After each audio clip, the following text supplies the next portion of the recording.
ಇನ್ನು ಮುಂದೆ ನಿಮ್ಮ ನೆಚ್ಚಿನ ಧಾರಾವಾಹಿಗಳ ಫುಲ್ ಎಪಿಸೋಡ್ಗಳು ಸನ್ ನೆಕ್ಸ್ಟ್ ಆಪ್ನಲ್ಲಿ ಮಾತ್ರ.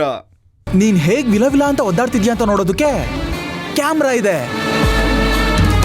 ನಿನ್ ಜೊತೆ ಮಾತಾಡೋದಕ್ಕೆ, ನನ್ ಮಾತನ್ನ ನೀನ್ ಕೇಳಿಸ್ಕೊಳ್ಳೋದಕ್ಕೆ ಮೈಕ್ ಕನೆಕ್ಷನ್ ಕೂಡ ಇದೆ. ನಾನ್ ನಿನ್ನ ಪ್ರತಿ ಸೆಕೆಂಡ್ ಕೂಡ ನನ್ನ ಲ್ಯಾಪ್ಟಾಪ್ ಇಂದ ವಾಚ್ ಮಾಡ್ತಾನೆ ಇರ್ತೀನಿ. ಇಷ್ಟೆಲ್ಲ ತಲೆ ಉಪಯೋಗಿಸಿ ನಾನು ಮಾಡಿರೋದು ಯಾಕೆ ಹೇಳು? ನೀನ್ ಚಿತ್ರ ಹಿಂಸೆ ಪಡೋದನ್ನ ನೀನ್ ಹೆಂಡ್ತಿಗೆ ತೋರ್ಸೋದಕ್ಕೆ, ನೀವಿಬ್ರು ಒದ್ದಾಡಿ ಕಣ್ಣೀರಿಡೋದನ್ನ ನಾನ್ ನೋಡಿ ಸಂತೋಷ ಪಡೋದಕ್ಕೆ. ಹೆಂಗೆ ನಾವು ನೋಡಮ್ಮ ರಾಜ, ಏನಾದ್ರೂ ಡೌಟ್ ಇದ್ರೆ ಇವಾಗ್ಲೇ ಕೇಳ್ಬಿಡು, ಒಳಗಡೆ ಹೋದ್ಮೇಲೆ ಒದ್ದಾಡ್ಬೇಡ. ಮಗನೇ, ನನ್ನ ಸಾಯಿಸೋದಕ್ಕೆ ಪಕ್ಕಾ ಪ್ಲಾನ್ ಮಾಡಿದ್ಯಾ ಅಂತ ಗೊತ್ತಾಯ್ತು. ಆದ್ರೆ ನಾನ್ ನಂಬೋ ದೇವ್ರು ನನ್ನನ್ನು ಕಾಪಾಡೋದಕ್ಕೆ ಯಾರನ್ನಾದ್ರೂ ಒಬ್ಬರನ್ನ ಕಳಿಸ್ತಾನೆ. ಅಣ್ಣ, ಜ್ಯೋತಿನ ಬದಲಾಯಿಸೋದು ಒಂದೇ, ಬಂಡೆ ಮೇಲೆ ಬೆಳೆ ಬೆಳೆಯೋದು ಒಂದೇ. ಆಗ್ದಿರೋ ಕೆಲ್ಸಕ್ಕೆ ಕೈ ಹಾಕಿ ಮೈ ಸುಟ್ಕೊಡೋದಕ್ಕಿಂತ ಅವಳ ಮೇಲಿರೋ ನಂಬಿಕೆನೆ ಸುಟ್ಟಾಕೋದು ಒಳ್ಳೇದು. ಅಣ್ಣ, ಅವಳ ಲೈಫಲ್ಲೇ ಚೇಂಜ್ ಆಗಲ್ಲ ಅಣ್ಣ. ಎಲ್ಲಾದ್ರೂ ಹೋಗಿ ಏನಾದ್ರೂ ಮಾಡ್ಕೊಳ್ಳಿ. ಅವಳ ಬಗ್ಗೆ ಯೋಚನೆ ಮಾಡಿ ಮಾಡಿ ನಾವ್ಯಾಕೆ ಕೊರಗಬೇಕು? ಆ ರಾಮ್ ಗುಣ ಆಗ್ತಿದ್ದಾನೆ ಅಂತ ಗೊತ್ತಾಯ್ತು, ಅವನ್ ವಾಪಸ್ ಬರೋವರೆಗೂ ಮಾತ್ರ ಅವಳ ನಾಟಕ. ಆಮೇಲೆ ಉಂಡು ಮನೆಗೆ ದ್ರೋಹ ಬಗ್ಗೆ ಬುದ್ಧಿನೇ. ಅದಕ್ಕೆ ಅಷ್ಟರಲ್ಲಿ ಡೈವರ್ಸ್ ಪೇಪರ್ಗೆ ಸೈನ್ ಮಾಡಿಸ್ಕೊಂಡು ಅವಳಿಗೇನು ಸೆಟ್ಲ್ ಮಾಡಬೇಕೋ ಮಾಡಿಬಿಡೋಣ. ಇಲ್ಲ ಅಂದರೆ ಮತ್ತೆ ಮಾನ ಮರ್ಯಾದೆಗೋಸ್ಕರ ನಾವು ಪರದಾಡೋದು ತಪ್ಪಲ್ಲ. ಯಾಕಣ್ಣ ಏನು ಮಾತಾಡದೆ ಸುಮ್ಮನೆ ಕೂತಿದ್ಯಾ?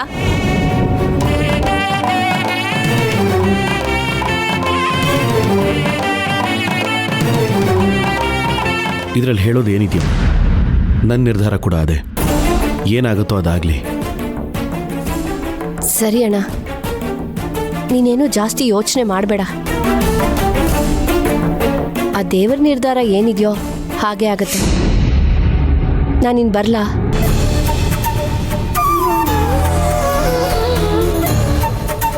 ಸರಿ ಪುಟಿ, ಜೋಪಾನ.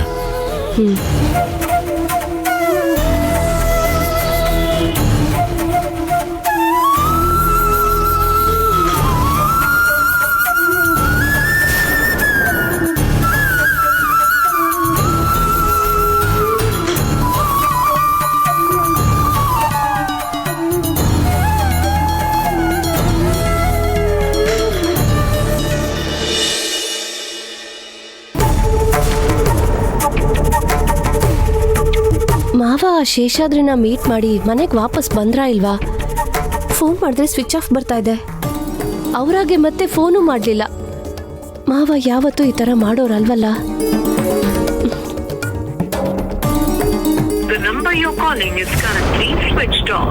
ದೇವ್ರೆ, ನಮ್ಮ ಮಾವಂಗೇನು ಆಗದೆ ಹುಷಾರಾಗಿ ಮನೆಗೆ ಬರೋ ಥರ ನೀನೇ ನೋಡ್ಕೋಬೇಕಪ್ಪ. ನೀನೇ ನಂಬಿದ್ದೀನಿ, ನನ್ನ ಕೈ ಬಿಡಬೇಡ ದೇವ್ರೆ.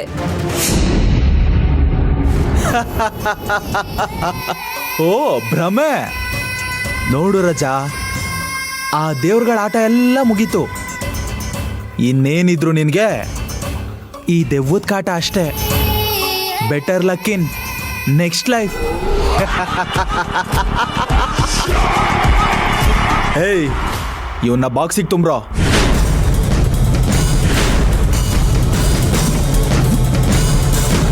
ಹೇಯ್,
ಮುಚ್ಚ್ರೋ.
Hello testing over.